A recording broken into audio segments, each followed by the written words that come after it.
옛날 선인들이 인생이란 무엇일까, 인생이란 무엇인가라고 이야기했을 때 이렇게 이야기하지요. 인생이란 고해다, 고해 바다다. 고통이 있는 바다, 고통이 있는 바다. 계속 물결이 칩니다.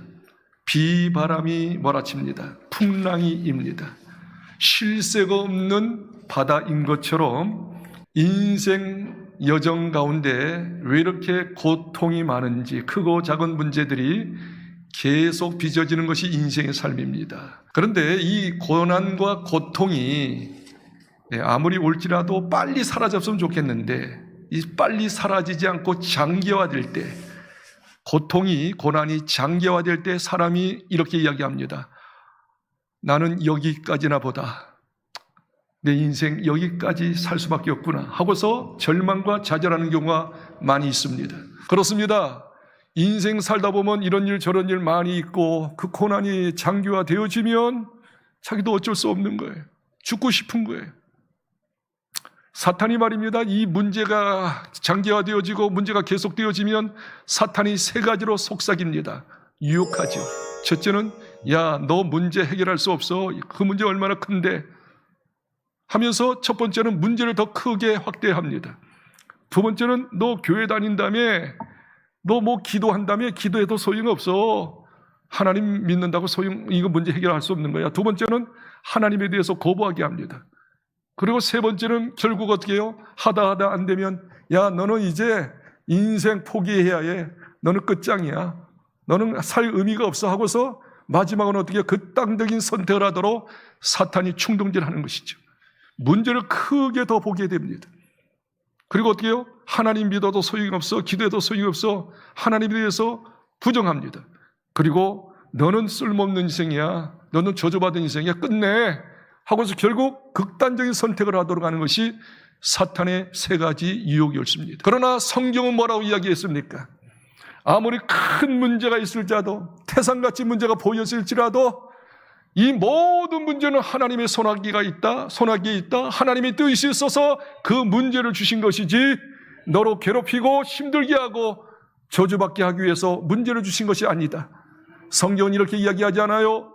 히브리서 13장 5절에 내가 너를 떠나지도 않고 너를 버리지 않고 내가 반드시 너와 함께 할 것이 아니고 또한 돕는 자 중에 있다라고 성경이 이야기하고 있지 않습니까? 성경이 이렇게 이야기합니다. 시편 34편 19절에 의인은 하나님 믿는 사람은 고난이 많이 받으나 모든 고난에서 하나님께서 건져주시느니라. 비록 힘들고 어려울지라도 하나님께서는 어떻게 해요? 그 고난에서 건져주셔서 유익되게 하신다고 했으니 우리는 어떤 고난이 있어도 절대 좌절해서는 안 됩니다. 인생을 포기해서는 안 됩니다. 시편 118편 17절에 이렇게 이야기합니다.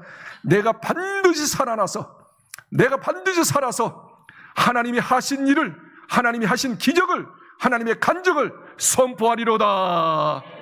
우리 믿음의 사람들은 문제가 우리에게 엄습해 올지라도 성경은 이야기합니다. 죽지 말아라오. 반드시 하나님께서 건져주셔서 하나님의 하신 일, 하나님의 기적을 선포하는 주인공이 되게 하리라고 약속하셨으니 하나님의 약속 보여잡고 문제 가운데서 버티시기를 바랍니다. 싸우시기를 바랍니다. 그리고 믿음으로 전진하시기를 바랍니다. 반드시 문제는 해결할 때가 있는 줄 믿습니다. 이건 또한 지나가리라 하신 욥기서의 말씀처럼 이 또한 지나가게 될 줄 믿사옵나니 여호와 일에 준비된 모든 복을 받아들이는 저와 여러분이 되기를 다시 한번 예수님의 이름으로 축원합니다. 오늘 이사야 40장은 이런 배경입니다. 이스라엘 백성들이 하나님 앞에 죄를 지었어요. 우상 숭배했어요. 그래서 하나님께서 견디다 못해서 이웃나라 바벨론을 일으켰어요.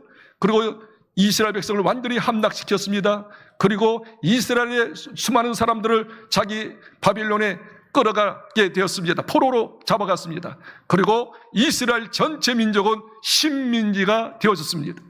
이스라엘 백성이, 하나님 믿는 이스라엘 백성이 계속적으로 이제 포로 생활합니다. 거기서 말이죠, 여러 가지 억압과 학대를 받습니다. 노동을 합니다. 그리고 식민지 자유가 없습니다. 그러다 보니 이제 시편 137편에 이렇게 이스라엘 백성이 호소합니다. 포로로 바벨론에 끌려갔던 사람들이 바벨론 강가에 저녁마다 모여서 하나님 언제 오리까? 우리가 언제까지 바벨론에서 심리지 생활하고 있고 포도 생활하고 있으며 노동을 하고 고통을 당할 수밖에 없습니까? 하나님이여, 하나님이여, 우리 민족을 신원하여 주옵소서. 우리 민족을 해방시켜 주옵소서. 우리에게 자유를 주옵소서. 시편 137편에 거기 보니까 이 바벨론 강가에서 늘 주님을 바라보고 저녁마다 눈물로 기도하며 예언했습니다. 그런데 하나님께서 그 기도를 쉽게 들어주지 않았어요. 1년, 10년, 20년, 30년, 50년 세월이 지납니다. 이야, 하나님께서 우리의 기도 예민하시는구나. 우리의 송사 들어주지 않는구나. 우리의 앞길을 막는구나. 우리는 이제 끝났구나. 절망과 좌절 속에 이스라엘 백성들이 허우적거리고 있습니다. 그때 하나님께서 그들의 이스라엘 민족의 허우적거리며 한탄하고 절망 가운데 있는 것을 바라보시며 선지자 이사야를 보냅니다. 그러면서 이렇게 이야기합니다. 이사야 선지자야, 너희 백성이 고난 가운데 있는구나. 절망 가운데 있는구나. 탄식 가운데 있는구나. 눈물 가운데 있는구나. 너희 백성을 위로하라. 너희 백성을 위로하라. 우리 성경 말씀 한번 찾아볼까요? 이사야서 40장 1절과 2절 2절의 말씀을 크게 한 목소리로 읽겠습니다. 너희의 하나님이 이르시되 너희는 위로하라. 내 백성을 위로하라. 너희는 예루살렘의 마음에 닿도록 말하며 그것에게 외치라. 그 노역의 때가 끝이 났고 그 죄악이 사함을 받았느니라. 그의 모든 죄로 말미암아 여호와의 손에서 벌을 배나 받았으니라 하였다. 내 백성을 위로하라. 또 다시 이야기합니다. 위로하라. 근데 그 위로는 어떻게 해요? 그냥 입술로만 위로하지 말고 마음에 느끼도록, 마음에 다가가도록, 마음에 확신이 되도록 위로하라. 너희 복역이 다 끝났도다. 조만간에 너희 민족을 해방시키리라. 자유를 주리라. 축복을 주리라. 그 축복의 메시지가 마음에 느끼도록, 마음에 다가도록 이야기하도록 합니다. 왜 그럴까요? 벌써 식민지 되고 노예 생활하고 노동한 지가 10년, 20년, 30년, 40년, 50년, 70년이 가까웠기 때문에 마음이 시험이 들었어요. 마음이 눌렸어요. 마음이 강팍해졌어요. 기도해봤자 소용이 없지 않는가? 하나님께서 우리의 예언을 들어주지 않는구나 하면서 불신앙 속의 마음에 그런 절망감이 있기 때문에 이사야 선지자가 얘기합니다. 네 백성이 느끼도록, 마음에 다가도록 위로하고 또 위로하고 또 위로하여서 확신을 갖도록, 소망을 갖도록 반드시 하나님께서 우리를 해방시켜 주시고 축복 주실 거라 그런 믿음을 갖도록 이야기하거라. 요즘에 항원 이혼율이 너무 늘고 있어요. 결혼한 지 30년 되고 40년 되고 50년 되고 심지어 60년이 되었는데도 불구하고 70, 80, 심지어 90세 되신 할아버지 할머니가 어쩌면요 이혼하더라고요. 여러분 물어보겠어요? 왜 이혼할 겁니까? 30년, 40년 나이가 50, 60, 70, 80이 됐는데 왜 항원 이혼을 할까요? 그들이 이고동성을 이야기합니다. 여기 남편이 있지만, 아내 있지만 50년, 60년 살았지만 사랑이 느껴지지가 않는다는 거예요. 내 마음을 알아주지 않는다는 거예요. 이 사람은 옆에 있지만 남보다 못하다 그거예요. 사랑이 느껴지지 않고 내 마음을 받아주지 않는 이 남편 아내하고 살 필요가 없다는 거예요. 혼자라도 자유롭게 살고 싶다는 거예요. 오늘날 이런 사람이 얼마나 많습니까? 지금 한 집에서, 한 방에서, 한 침대에서 설령 잠을 잤을지라도 진정한 사랑을 느낍니까? 내 마음을 알아주는 상대방입니까? 내 마음을 정말로 흐뭇하게 감동 있게 그런 느낌이 있습니까? 없기 때문에 항원이혼하는 거예요. 왜 교회를 떠날까요? 왜 교회 다니면서 이 교회를 떠날까요? 목사님이, 우리 성도들이, 재직들이 자기 일을 사랑하지 않는 것처럼 느껴지기 때문에, 내 마음을 알아주지 않은 것처럼 느껴지기 때문에 그렇게 1년, 2년, 10년 혹은 20년 교회 다녔을지라도 그 교회를 떠나지 않습니까? 우리가 진심으로 예수님의 사랑이 회복됐으면 좋겠어요. 예수의 심장이 내 마음속에 가득해서 말하는 거, 행동하는 모든 모습들이 옆에서 예수님의 사랑, 진실한 사랑을, 그 사랑을 느꼈으면 참 좋겠습니다. 그래서 진정한 교회가 되었으면 좋겠고 초대교회 유무상통하는 아름다운 교회가 됐으면 참 좋겠습니다. 자, 그러면 이제 아주 중요한 이야기 할 테니까 저를 집중해 보십시오. 이스라엘 백성들이 벌써 식민지 되고 노예 생활한 지가 70년 가까이 됩니다. 마음이 굳어졌어요. 하나님께서 내 기도 들어주지 않는나 보다. 이제 끝장이구나. 이렇게 이제 우리는 죽는 거구나. 그렇게 생각했던 이스라엘 백성들에게 이사야를 통해서 소망의 메시지를 줍니다. 너희 지금 70년 가까이 노예 생활할지라도 식민지 생활할지라도 노동 가운데 고통 가운데 있을지라도 거기서 해방될 수 있는 비결, 해결될 수 있는 비결, 자유가 넘치고 축복을 받을 수 있는 비결을 말씀하거라 하면서 이사야 선지자가 절망 가운데 있는 이스라엘 백성들에게 두 가지의 메시지를 증가합니다. 너희가 하나님을 믿긴 믿는데 잘못 믿고 있구나. 건성으로 믿고 있구나. 나 하나님에 대해서 정확하게 알고 똑바로 믿어다오.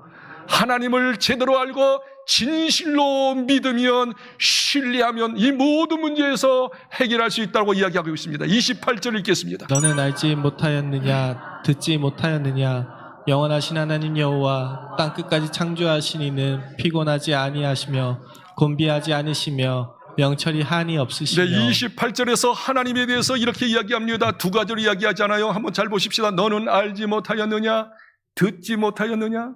그 21절에도 똑같이 이야기합니다. 너 알지 못하였느냐, 듣지 못하였느냐. 이스라엘 백성은 하나님을 믿는 백성이에요.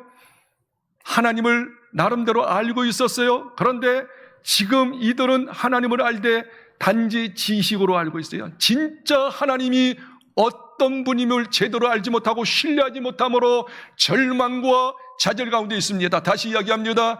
여러분이 정말로 문제가 클지라도 문제보다 크신 하나님을 제대로 알고 진짜 믿고 그분은 신뢰하면 문제를 지배하고 다스리게 될 줄 믿습니다.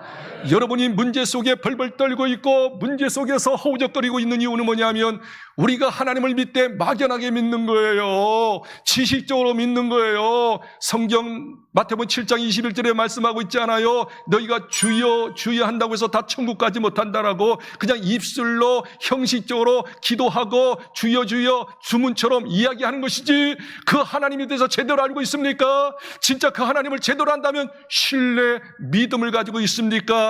믿음만 가지면 문제를 극복할 수 있어요. 그러나 하나님에 대해서 잘 몰라요. 잘 믿지 못해요. 제대로 신뢰하지 못해요. 성경이 이야기합니다. 그렇기 때문에 다시 한번 하나님께서 이사야 선지자를 통해서 이스라엘 백성들, 하나님을 소위 믿는다고 하는 사람, 하나님을 안다고 하는 이스라엘 백성들에게 다시 하나님이 어떤 분임을 상기시키고 그 하나님을 올바로 믿도록 만드시는데 두 가지로 하나님을 제시하고 있지 않습니까? 28절에 뭐라고 이야기하고 있습니까? 하나님은 어떤 분이냐 이야기하면서 나 하나님은 영원하신 하나님이라고 이야기합니다. 그러면 영원하시다라고 하는 뜻이 뭘까요? 지금도 살아 계신 분이라는 거예요. 할렐루야. 히브리서 13장 8절에 있는 것처럼 예수 그리스도는 어제나 오늘나 영원토록 동일하시다 하는 것은 예수님은 지금도 살아 계신다는 것입니다. 할렐루야. 하나님이 정말 살아 계신다면 두려워할 거 있어요? 하나님이 살아 계시는데, 우리와 함께 하시는데. 그렇기 때문에 이들은 하나님을 막연하게 하나님이라고 부르지만, 여호와를 부르지만 살아계신 하나님, 죄송하지만 문제가 더 크게 보이니까 하나님이 돌아가신 것 같아. 하나님이 없는 것 같아. 그러니 염려하는 것이죠. 그래서 상기시키는 거예요. 너 입술로만 주여 주여 하지 마라, 그거예요. 나는 영원하신 하나님이다. 지금도 살아 계신다. 두 번째 하나님에 대해서 소개합니다. 뭐라고 이야기하는 거 아니? 28절에 그 말미에 이렇게 이야기합니다. 영원하신 하나님, 땅 끝까지 창조하신 하나님. 여기서 땅 끝까지 창조했다는 것은 전능하신 하나님이라는 것입니다. 할렐루야. 자, 이사야 40장 29절에 이렇게 이야기합니다. 하나님은 피곤한 자에게, 한번 따라하세요. 피곤한 자에게 능력을 주시고 무능한 자에게 힘을 더하시나니. 창조주 하나님, 전능하신 하나님, 가만 계시는 게 아니라 두 번째요, 살아계신 하나님은 지금도 일하시는 하나님, 역사하시는 하나님, 기도 응답하시는 하나님, 축복하시는 하나님, 운행하시는 하나님. 주님께서 말씀하셨습니다. 하나님은 살아계시고 그냥 구경만 하시고 팔짱만 끼신 하나님이 아니시고 기도하는 자, 하나님을 신뢰하는 자, 믿음으로 사는 자에게 어떻게 일하시는 하나님, 응답하시는 하나님, 도와주시는 하나님, 기적을 지금도 베푸시는 하나님, 그 하나님이란 말입니다. 그런데 이스라엘 백성들이 이제 고난이 오랫도록 장기화되니까 어떻게 해요? 하나님을 알 때 이론적으로 알았어. 입술로는 그냥 하나님 여호와 그러지만 진실로 신뢰하지 않았어요. 살아계신 하나님을 망각했어요. 지금도 일하시는 하나님을 망각했어요. 지금도 기적으로 역사하실 하나님을 망각했어요. 그러니 절망했어요. 좌절했어요. 포기했어요. 참으로 비참한 모습으로 비쳤어요. 우리 하나님께서는 그래서 이사야 선지자를 통해서 너 나에 대해서 다시 똑바로 알려무나 알 뿐만 아니라 믿음으로 신뢰하거라. 나를 의지하거라. 낙심하지 않고 피곤하지 않고 기도하거라. 내가 반드시 일하게 하마, 역사하마, 기적을 주마, 자유를 주마, 해방을 주마, 다시 한번 축복을 회복시키려 주리라. 할렐루야. 여러분, 그렇기 때문에 우리는 하나님을 똑바로 알고 신뢰해야 합니다. 그리고 한 가지 더 있습니다. 문제를 해결받을 수 있는 비결, 바로 이것이 중요합니다. 오늘 이 말씀이 핵심의 말씀입니다. 너는 오직 나 여호와를 앙망하라. 한번 따라합시다. 오직 여호와를 앙망하라. 할렐루야. 한번 읽겠습니다. 오직 여호와를 앙망하는 자는 새 힘을 얻으리니 독수리가 날개 치며 올라감 같을 것이요 다른 박질하여도 곤비하지 아니하고 걸어가도 피곤하지 아니하리로다. 이 말씀 너무너무 중요한 말씀입니다. 이 말씀 평생 잊어버리면 안 됩니다. 여러분이 어떤 문제를, 장기화된 문제를, 큰 문제를 해결받을 수 있는 비결, 한계를 초월할 수 있는 하나님의 능력의 역사가 일어날 수 있는 비결을 따는 거 아니올시다. 바로 오직 only 여호와를 앙망하면 문제는 반드시 해결될 줄 믿습니다. 여기서 앙망이라고 하는 말이 히브리어로 카라라는 뜻이에요. 카라는데 카라는 뭐냐면 아주 굉장히 중요한 의미가 있어요. 여호와를 앙망한다고 하는 것은 지금 문제가 있어요. 산적한 문제가 있어요. 큰 문제가 있어요.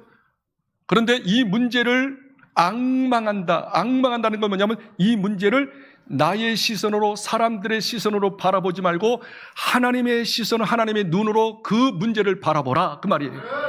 여러분, 세상 사람들은, 아니 교회 다니는 사람들 가운데서도 문제가 생기면 어떻게 해요? 자기 눈으로 문제를 바라봐. 세상 사람의 눈으로 문제를 바라봐. 그러면 어떻게 될까요? 어떤 반응이 있을까요? 문제가 너무 커. 도대체 해결될 것 같지 않아. 나의 눈으로 바라보요. 세상 사람의 눈으로 바라봐. 이렇게 할 겁니다. 예수 믿는 사람은 이렇게 고백할 거예요. 문제가 크면 하나님, 어찌하여 이 문제를 저에게 주셨나이까? 이 문제를 어떻게 내가 해결할 수 있단 말입니까? 나 끝났습니다. 이제 어떻게 살라고 이런 문제를 주셨습니까? 문제가 크면 클수록 인간의 눈으로 바라볼 때, 세상 사람들의 눈으로 바라볼 때는 그 문제를 어떻게 해요? 확대 설명합니다. 그리고 문제 속에 들어갑니다. 그리고 허우적거립니다. 어떻게 살라고. 자기 생각을 막 돌려도 이 문제가 도저히 해결될 것 같지 않아요. 이제 끝났구나. 이제 죽었다. 이제 망했구나. 그러나 하나님의 눈으로 그 문제를 바라볼 때 어떻게 반응할 수 있을까요? 문제가 커요. 문제가 산더미 같은 산적한 문제가 있어요. 그 문제를 세상의 시선으로, 사람의 시선으로 바라보지 않냐고 이렇게 기도하는 거예요. 하나님의 시선으로 바라보기를 원합니다. 하나님, 이 문제를 주신 것은 하나님의 특별한, 이게 중요해요. 특별한 계획이 있는 줄 믿습니다. 뜻이 있는 줄 믿습니다. 하나님은 전지하신 하나님, 모든 것을 아시는 하나님, 내 형편을 아시고 내 주변의 모습을 아시는 하나님께서 이 문제를 주신 이유가 있지요. 하나님의 이유, 하나님의 뜻, 하나님의 섭리, 하나님의 계획이 무엇입니까?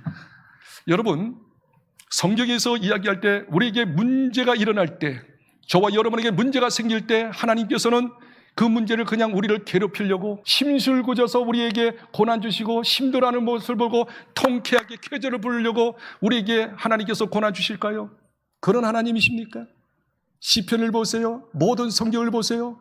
하나님께서 우리에게 시험을 주신 것은 하나님께서 우리에게 더 좋은 것을 주시려고, 하나님께서 우리의 생각보다 더 기쁘신 하나님, 높으신 하나님께서 좋은 것을 주시려고 하는 좋은 계획이 계시고 좋은 뜻이 있어서 문제를 주시는 것이지, 우리를 힘들게 하고 말입니다, 고통당하는 것을 보고 캐져버리시는 하나님이 절대 아니시란 말입니다. 여러분에게 당하는 크고 작은 여러분의 문제는 하나님께서는 놀라운 계획, 놀라운 하나님의 축복의 뜻, 섭리가 있음을 믿으시고, 문제를 바라보고 인간의 시선으로 그냥 판단하고 절망하지 마시고, 하나님의 시선, 하나님의 뜻, 하나님의 계획, 하나님의 섭리, 하나님의 경륜, 하나님의 축복의 놀라운 그 경륜을 생각하면서 그렇게 볼 수가 있다면 그 문제가 오히려 어떻게 해요? 기쁨이 되지 않겠습니까? 소망이 되지 않겠습니까? 행복이 되지 않겠습니까? 기대와 사모함이 되지 않겠습니까? 여러분, 그러니까 여러분이 문제를 누구 시선으로 바라보냐 그거예요. 하나님의 시선, 하나님의 계획, 하나님의 뜻, 하나님의 섭리, 좋으신 하나님의 비밀된 그 축복, 그것을 바라볼 때, 변장된 축복을 바라볼 때 여러분은 힘을 얻어요. 그렇지, 그럴 줄 알았습니다. 할렐루야. 그때 어떻게 해요? 날개를 탁 장착하는 거예요. 그리고 문제를 짚고 나가는 거예요. 모든 문제를 헤쳐나가는 거예요. 마침내 승리자가 되고 정복자가 되고 축복의 주인공이 되고 간증의 주인공이 되어진다는 것이죠. 아주 중요한 이야기 간증하고 마치겠어요. 여러분, 복음성가 중에 시선이라고 하는 복음성가를 아시나요? 시선 한번 띄워주면 좋겠어요. 시선을 2010년도에 김명선 찬양사역자가 작곡 작사했습니다. 저기 나오죠? 김명선. 예수 전도단에서 찬양싱어로 아주 활동했던 그 남편과 더불어서 참 작곡 작사도 하고 참 찬양을 잘하는 김명선 찬양사역자, 2010년도에 이 시선을 작곡했습니다. 작사했습니다. 많이 불러졌었습니다. 그런데 5년 후에 2015년도에 그만 같이 옆에 찬양사역자로 활동했던 남편이 배가 아파서 엑스레이, MRI 촬영을 해보니까 담도암이 걸렸어요. 1년뿐이 살지 못한다고 합니다. 1년뿐이 사형선고가 되었어요. 내 남편이 그렇게 찬양 잘하고 하나님의 영광을 위해서 살았던 내 남편이 왜 담도암이 걸리고 1년뿐이 못 산다고 하는 말입니까? 결혼한 지 7년 만에 큰딸 5살, 둘째 3살 아들, 그래야 그렇게 담도암이 걸린 것을 알고 이제 1년뿐이 못 산다는 것을 알고 교회에 뛰쳐갔습니다. 그리고 맨 앞에서 강다선 밑에서 엎드려서 하나님께 울부짖으면서 기도합니다. 하나님, 내가 주님을 위해서 지금까지 살았는데, 찬양사역자도 하나님 영광을 위해서 살았는데, 내 남편도 그런데 왜 남편에게 하필이면 담도암이 걸려서 1년뿐이 살지 못합니까? 왜 이렇게 천천병력 같은 이 어려움을 저에게 주십니까? 내 자녀 5살, 3살뿐이 아니라 저 혼자 얘들을 어떻게 앞으로 꾸리면서 교육하면서 살 수 있단 말입니까? 하나님, 너무하십니다. 너무하십니다. 절규적으로 하나님 앞에 하나님을 대항하면서 기도했답니다. 계속 기도하는데 자기도 모르게 입에서 자기가 작사 작곡했던 시선의 노래가 찬양이 나오는 거예요. 특별히 후렴이 계속 나오는 거예요.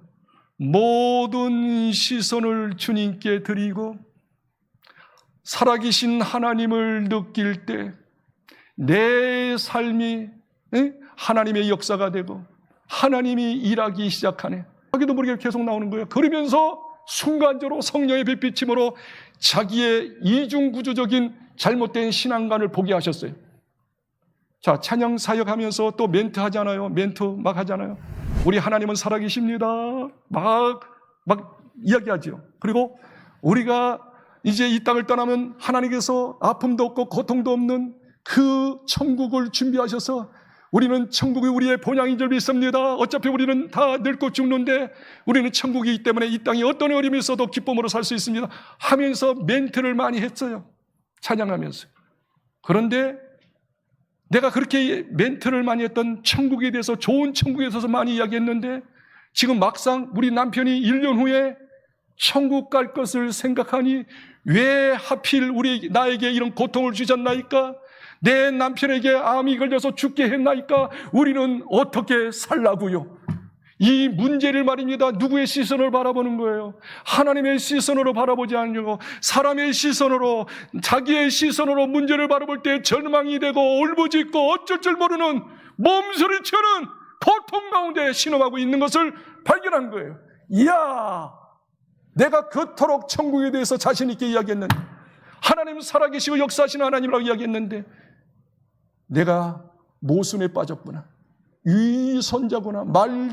말하고 행동이 틀리구나. 그렇지. 우리 남편이 암이 걸려서 이 땅을 설령 떠날지라도 하나님의 뜻이 있지. 하나님의 축복의 계획이 있지. 그래, 내가 지금은 잘 헤아리지 못하지만 더 좋은 하나님의 뜻이 있을 거야. 오히려 이제 남편의 암을 받아들이기 시작합니다. 1년 후에 남편은 돌아가셔서 죽음을 받아들입니다. 두 자녀에게 5살, 3살, 이제 6살, 4살 됐던 딸과 아들에게 이야기합니다. 너희 아빠 말이야, 천국은 아픔도 없고 고통도 없고 정말 영원한 기쁨이 있는 곳, 천국, 더 좋은 곳에. 이 땅은 힘들어, 아프잖아, 힘들지. 그러나 아픔도 없고 고통도 없고 영원한 즐거움이 있는 천국으로 우리 아버지 간 거야. 우리 하나님께 감사하자. 예, 알았어요. 딸과 아들이 박수로 치고 하나님께 영광을 돌립니다. 그리고 모든 것을 받아들입니다. 그리고 하나님께 기도한 하나님, 제가 앞으로 어떻게 하지요? 하나님께서 그런 미션을 주셨어요. 사명을 주셨어요.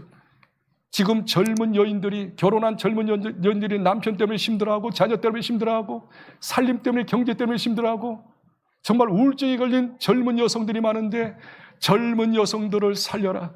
너의 경험을 토대로 해서 진짜 하나님 말씀을 믿게 하고 하나님의 계획과 하나님의 섭리를 믿고 모든 고난을 극복할 수 있도록 너의 경험을 통하여 간증하며 젊은 여성들을 살리라고 미션을 주셨어요. 그리고 이제 결단하고 원더풀 워십, 놀라운 하나님 앞에 영광의 예배, 그 모임을 가졌어요. 젊은 여성들 가운데 결혼한 지 얼마 안 된 여성들, 힘든 여성들을 모았어요.